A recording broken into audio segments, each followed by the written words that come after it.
నమస్తే. మన గాంధీగిరి వార్తలకు స్వాగతం. రామగుండం పారిశ్రామిక ప్రాంత రౌండప్. ఈరోజు గాంధీగిరి అందిస్తున్న ప్రత్యేక వార్తలు చదువుతున్నది దయానంద్ గాంధీ. వార్తల్లోని ముఖ్యాంశాలు. కోతవరకంలో అరుణోదయ విమలక్క 26వ డివిజన్లో వినూత్న కార్యక్రమం వివరాలు. ఈ రోజు గాంధీగిరి వార్తలను సమర్పిస్తున్నది శ్రీకాంత్ కంటి దవాఖానా. కోల్బెల్ కు కంటిపాప, అన్ని వర్గాలకు వెలుగు కిరణం. డాక్టర్ శ్రీకాంత్ సారథ్యంలో వైద్య సేవల్లో శ్రీకాంత్ కంటి దవాఖానా. ఏప్రిల్ 15 నుండి ప్రతి గురువారం ఉచిత వైద్య నేత్ర శిబిరం. కంటి పొరకు ఆపరేషన్ 5,000 రూపాయలకే చేయబడును. లక్కం భిక్షపతి కార్యనిర్వహణలో శ్రీకాంత్ కంటి దవాఖానా, Lakshminagar, Godavarikhani. Phone number 8074911632. Ramagundam MLA Raj Thakur Makkan Singh గరీబుల ఇళ్ల నిర్మాణం చేసుకునేలా ఇసుక ఫ్రీగానే అందివ్వడం జరుగుతుందని ఎన్టీపీసీ పట్టణ tractors association general secretary Manteni Siva, గౌరవ అధ్యక్షుడు పోతరాజు అంజయ్య అన్నారు. ఈరోజు జరిగిన సమావేశంలో వారు మాట్లాడారు. ఈ సమావేశంలో ఎన్టీపీసీ పట్టణ ట్రాక్టర్స్ అసోసియేషన్ అధ్యక్షుడు గొడుగు శ్రీనివాస్, సభ్యులు కుసుమ వెంకటేష్, బండారి రాజేందర్, కందుల స్వామి తదితరులు ఉన్నారు. తెలంగాణ ప్రభుత్వము స్థానిక పేదల కోసం కానీ, స్థానిక ఇంద్రమ్మ తెలంగాణ గృహాలకు కానీ ఎలాంటి ఇసుక రాయితీ లేకుండా ఇవ్వలేదు. కాకపోతే ఏంటంటే అప్పుడు కూడా ఇసుక రేటు బీభత్సంగా అక్రమంగా అమ్ముకునే పరిస్థితిలో తాండవిల్లింది. కనుక ఇప్పుడున్న ప్రభుత్వము ప్రజల కోసం, పేద ప్రజల కోసం ముఖ్యంగా ఫ్రీ ఇసుక పద్ధతిని ప్రవేశపెట్టింది. దీంతోపాటు మాకు అంటే మా ట్రాక్టరు యజమానులు, ట్రాక్టరు లేబర్లు చాలా సుభిక్షంగా బ్రతికే అవకాశం ఉంది. మాకేంటంటే లేబర్లు బతుకుతారు, ట్రాక్టర్ ఓనర్లు బతుకుతారు, మాతో పాటు స్థానికంగా డ్రైవర్లు బతుకుతారు. స్థానికంగా ఇల్లు గృహ నిర్మాణం కూడా గరీబులు గృహ నిర్మాణం చేసుకునేటువంటి పద్ధతుల్లో కూడా వాళ్ళకు కూడా తక్కువ ధరకు ఇసుక వేస్తున్నాం. దీన్ని గత ప్రభుత్వ పార్టీలో ఉన్నటువంటి కొంతమంది నాయకులు పక్కతో ఇప్పుడు ఉన్నటువంటి మా ఎమ్మెల్యే గారిని అమ్ముకుంటానని, ఇసుక అమ్ముకుంటుండు, మట్టి అమ్ముకుంటుండు అని చెప్పి ఆయనను వాళ్ళ నోటికి వచ్చినట్టు బదలాం చేయడం అనేది సబబు కాదు. ఆ వాయిస్ను వారు తక్షణమే వెనుకకు తీసుకోవాలని మా ట్రాక్టర్ అసోసియేషన్ నుండి మేము కోరుతున్నాము. మా ఎమ్మెల్యే గారు మాకు చాలా సహాయం చేస్తున్నారు. మా ట్రాక్టర్ వాళ్ళను కూడా దృష్టిలో పెట్టుకొని ఇప్పుడు గరీబులు నిర్మించుకునే ఇండ్లను దృష్టిలో పెట్టుకొని ఇప్పుడు వస్తున్నటువంటి పథకాల, ఇందిరమ్మ ఇండ్ల పథకాల గురించి కానీ వాళ్ళు తీసుకున్న నిర్ణయం చాలా మంచిగా ఉంది. మా అసోసియేషన్ తరఫున వాళ్ళని మేము సగౌరవిస్తున్నాం. ఇసుక అనేది గోలివాడ నుంచి ఆన్లైన్లో ఉన్నప్పుడు ఎన్టీపీసీకి 2700, గోదావరికానికి 3300 రేట్స్ భారంగా అత్యధికంగా ఉన్న రేట్లను మన స్థానిక ఎమ్మెల్యే గారు మాకు మేడిపల్లి నుండి దగ్గరగా వారి ఇప్పించి మేము దారి కోసము 100 రూపాయలు వేసుకొని ఖర్చు పెట్టుకున్నాం తప్పితే ఎవరికి కానీ, నాయకులకు కానీ, అధికారులకు కానీ ఒక్క రూపాయి కూడా ఇవ్వడం లేదు. దయచేసి మీ అధికారులందరూ మీ ప్రయోజనాల కోసం మా మీద బురద జల్లి మా ఇసుక క్వారీ నడిచే ప్రయత్నం కాకుండా చేయకండి, నడవనియండి. దీన్ని స్థానిక ప్రజలకు అందుబాటులో ఉన్నది ఇసుక. అట్లాంటి ఇసుక 3000 ఉన్న ఇసుకను 1500కు మేము సప్లై చేస్తున్నాం కాబట్టి ప్రజలందరికీ అందుబాటులో ఉన్నది. అధికారులకు చెప్పి మాకు ఇక్కడ ఇసుక క్వారీ ఇప్పించినందుకు ఎమ్మెల్యే గారికి మేము ధన్యవాదాలు తెలుపుకుంటున్నాము. మేము ఎవరికి ఒక రూపాయి కూడా ఇవ్వట్లేదు. కాబట్టి దయచేసి అందరూ దీనిని అర్థం చేసుకొని మా మీద బురద జల్లే ప్రయత్నం చేయకండి. మీ రాజకీయాలు మీరు చేసుకోండి, కానీ మేము ఎవరికి శత్రువులం కాదు, అందరికి కావాల్సిన వాళ్ళం. కాబట్టి దయచేసి స్థానికంగా ఒక ట్రాక్టర్ పైన 4 లేబరు, ఒక డ్రైవరు, ఒక ఓనరు, 5 కుటుంబాలు బ్రతుకుతున్నాయి. లేబర్లు లోడింగ్ చేస్తున్నారు గంగలో. కాబట్టి అందరి జీవితాల మీద మీరు దెబ్బ కొట్టే ప్రయత్నం చేయవద్దని నమస్కరించి అందరికి తెలియజేస్తున్నాము. దయచేసి ఇసుక క్వారీని వదిలేయండి. మీరు మట్టి కూడా మాకు ఒక్క రూపాయి ఎవరికి ఇవ్వట్లేదు. స్థానికంగా మట్టి ఇబ్బంది ఉంటే ఎమ్మెల్యే గారు మాట్లాడి స్థానిక ప్రజల అవసరాల కోసం ఓన్లీ ఇల్లు కట్టుకుంటే బేస్మెంట్ కావాలంటే ఒక గోదావరిఖనిలోని 26వ డివిజన్ లక్ష్మీ గణపతి నగర్లో సుమారు 2 కోట్ల రూపాయలతో అభివృద్ధి పనులు పూర్తి చేసినందుకు గాను కృతజ్ఞతగా థ్యాంక్స్ రాజ్ ఠాకూర్ మక్కాన్ సింగ్ అనే వినూత్న కార్యక్రమాన్ని పూర్వ 45వ డివిజన్ కార్పొరేటర్, డివిజన్ ఇన్ఛార్జ్, జిల్లా కాంగ్రెస్ పార్టీ ప్రధాన కార్యదర్శి దాసరి ఉమాదేవి సాంబమూర్తి ఆధ్వర్యంలో ఈరోజు నిర్వహించారు. ఈ సందర్భంగా దాసరి సాంబమూర్తి మాట్లాడుతూ గెలిచిన మొదటి సంవత్సరంలోనే ఇచ్చిన మాట నెరవేరుస్తూ కాలంలోనే 70% అభివృద్ధి పూర్తి చేయించడం జరిగిందన్నారు. ఇందుకు ధన్యవాదాలు తెలుపుతూ థ్యాంక్స్ ఎమ్మెల్యే రాజ్ ఠాకూర్ మక్కాన్ సింగ్ కార్యక్రమాన్ని నిర్వహించామన్నారు. ఈ కార్యక్రమంలో నాయకులు గుంపుల తిరుపతి, గోలి సతీష్, రంగు శ్రీనివాస్, లంబు సత్యనారాయణ రెడ్డి, చింతల రాజిరెడ్డి, రఘుపతి, ప్రశాంతి, లక్ష్మి, పుష్ప, చిత్రసుధ, విజయలక్ష్మి తదితరులు ఉన్నారు. Raj Thakur मक्कान Singh, thanks Raj Thakur मक्कान Singh, thanks Raj Thakur मक्कान Singh, thanks Raj Thakur मक्कान Singh, thanks Raj Thakur मक्कान Singh, thanks Raj Thakur मक्कान Singh, thanks सांबमूर्ति మాటికి ఇంకా అవన్నీ కూడా చేసుకుందామని అందరం కలిసి, అలాగే ఇంకా అభివృద్ధి చెందాలని కూడా ఈ ప్రాంత వాసులను కూడా నేను కోరుకుంటా ఉన్నాను. ఎమ్మెల్యే గారు కూడా నా మాట ఇచ్చారు, తప్పకుండా ఇంకా ఈ ప్రాంత అభివృద్ధి చెందడానికి తప్పకుండా నా సహకారం అందిస్తానని. అందుకే మా కాళీవాసు ఇక్కడ రోడ్ వేసిన సందర్భంగా సంతోషంతో అన్నగారికి థ్యాంక్స్ చెప్తూ ఈరోజు ఈ కార్యక్రమాన్ని ఏర్పాటు చేయడం జరిగింది. ఎమ్మెల్యే గారికి, మక్కాన్ సింగ్ అన్న గారికి థ్యాంక్స్, రాజ్ ఠాకూర్ అన్న గారికి, ఇప్పుడు ఈ కాళీవాసులు అందరి తరఫు నుంచి కూడా థ్యాంక్స్ రాజ్ ఠాకూర్ అన్న. ఈరోజు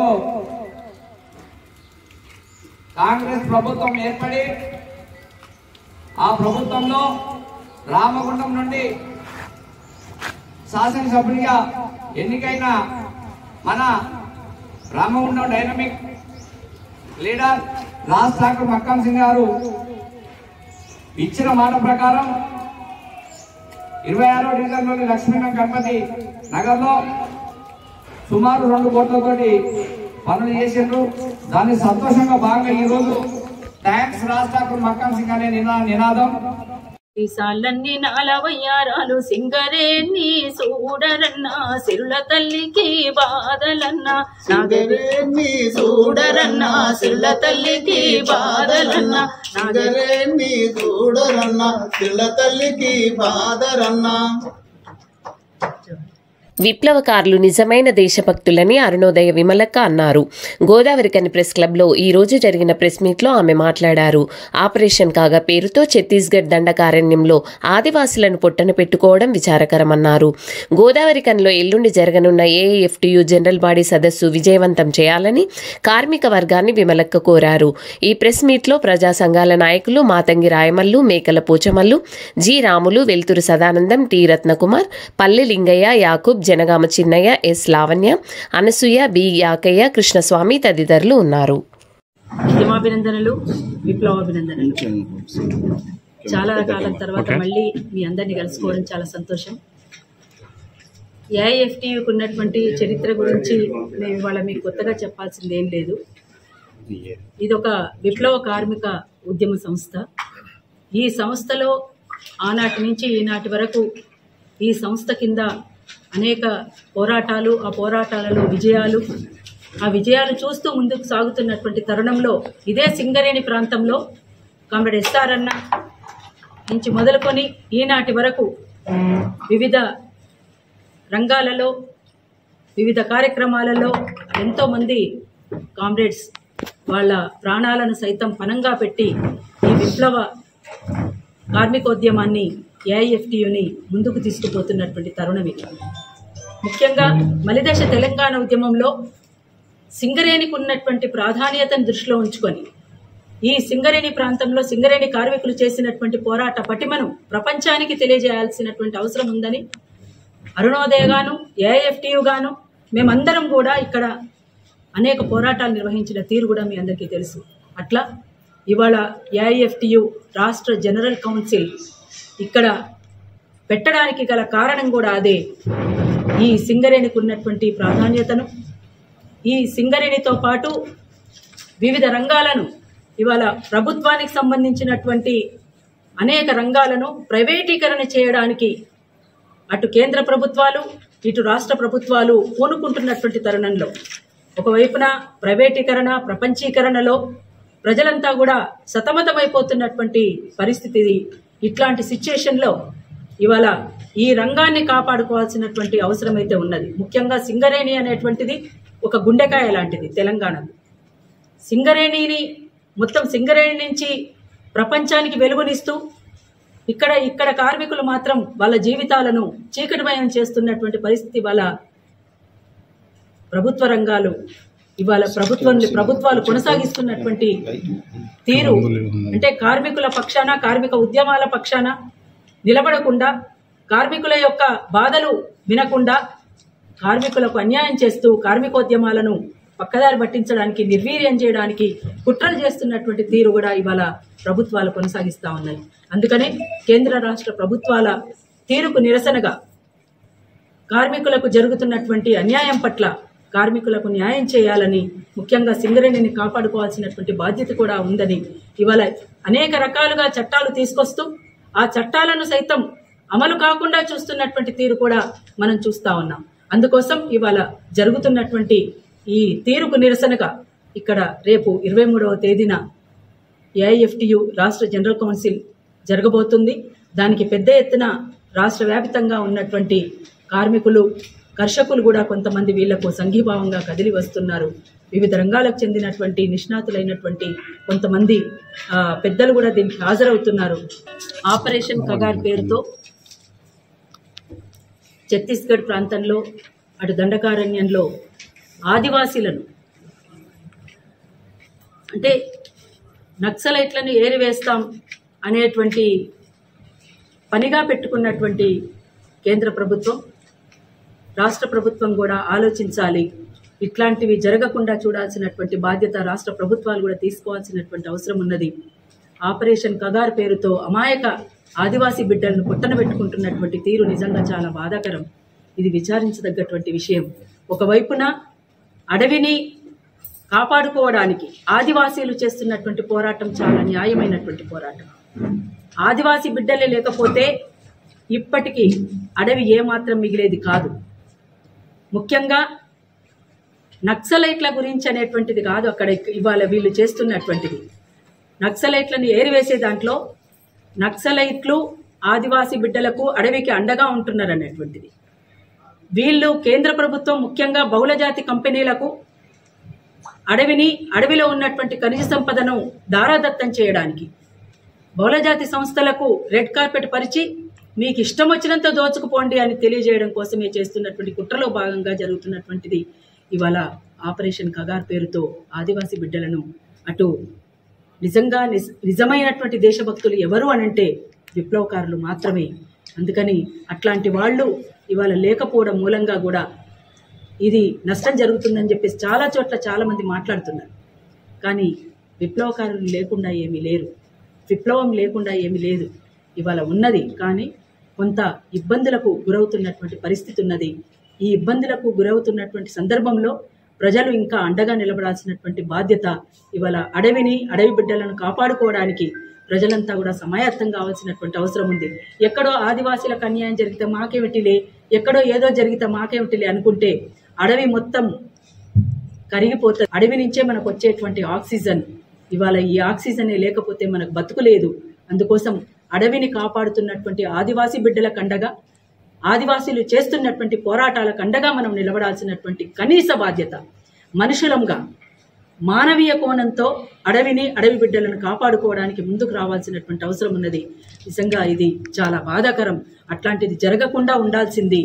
ఆపరేషన్ కగార్ పేరుతో ఈ మధ్యకాలంలో జరుగుతున్నటువంటివి చాలా విచారకరమైనటువంటి, బాధాకరమైనటువంటి అంశం ఇది. అందుకోసం అది మరొకసారి పునరావృతం కాకుండా చూసుకోవాల్సినటువంటి బాధ్యత ఇవాళ ఖచ్చితంగా ఇక్కడ ఉన్నటువంటి రాష్ట్ర ప్రభుత్వాలు తీసుకోవాలి. అందుకోసం కేంద్రం కూడా ఆలోచించాల్సినటువంటి అవసరం ఉన్నది. ఇవాళ ఆదివాసీలు చేస్తున్నటువంటిది న్యాయమైనటువంటి పోరాటం. ఆ పోరాటానికి బయటి ప్రపంచం అంతా కూడా అండగా నిలబడాల్సినటువంటి బాధ్యత కూడా ఉంది అనేటువంటిది ఆలోచించాలని సవినయంగా నేను కోరుతా ఉన్నాను. లాల్ సార్. బిడ్డలారా లాల్ సలాం మా పోరాట యోధులకు లాల్ సలాం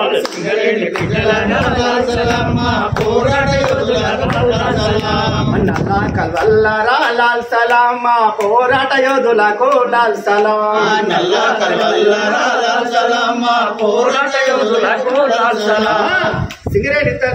సిరిగల్ల మా తల్లి సిగరేని కంపెనీలో సికాడి బాత్కులలో నల్లాడి బొగ్గు మీద మీనెత్తురవారే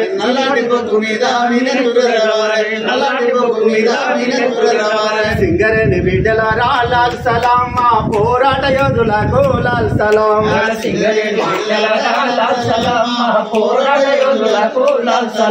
సిగరేని కంపెనీలో సికాడి గానులల్లా భూతల్లి కడుపులో నా గరిలోన పానిలో నా నల్లాడి బొగ్గు మీద మీనెత్తురవారే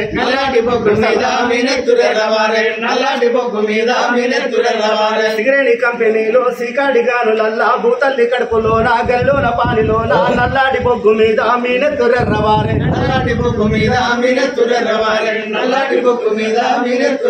సింగరేని బిడ్డలారా లాల్ సలాం మా పోరాట యోధులకు లాల్ సలాం